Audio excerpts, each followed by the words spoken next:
This was followed by a boyish voice issuing with difficulty through the trumpet. "Hello, there.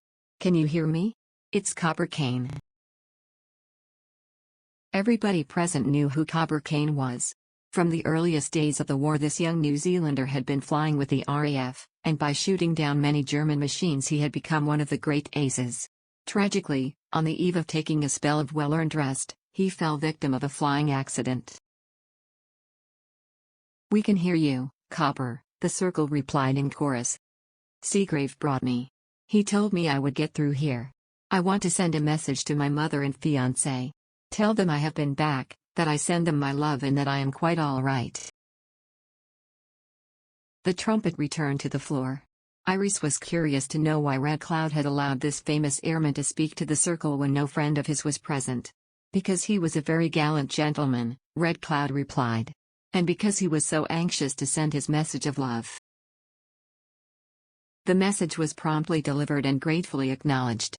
One of the great cruelties of war are the agonizing hours, which often stretch to days, weeks and months, that had to be endured by those at home when a loved one is reported missing.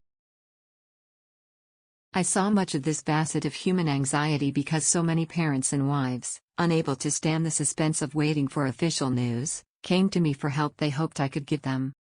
Once a sweet young woman came to see me accompanied by a newspaper reporter. I was not told her name, or anything of her background. There was nothing in her dress, no mark or mourning or regimental badge that might give a clue to the reason for her visit. She had obviously been carefully schooled in advance not to give anything away during the exchange of preliminary pleasantries, because most of the time she did not speak at all, but only nodded her head.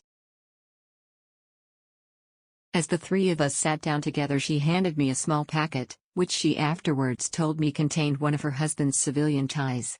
Its emanations were strong, flooding my mind with a stream of changing impressions that were neither visual nor audible, physical nor psychological, yet I was certain they were right. "I get the initials BN," I said. "Now I get the name Nichols. He's your husband. You are Mrs. Nichols. Now I am getting another name. It is Nicky. He is calling you Nicky." "Then it must be true," said my visitor, speaking as if to herself. "He really is dead."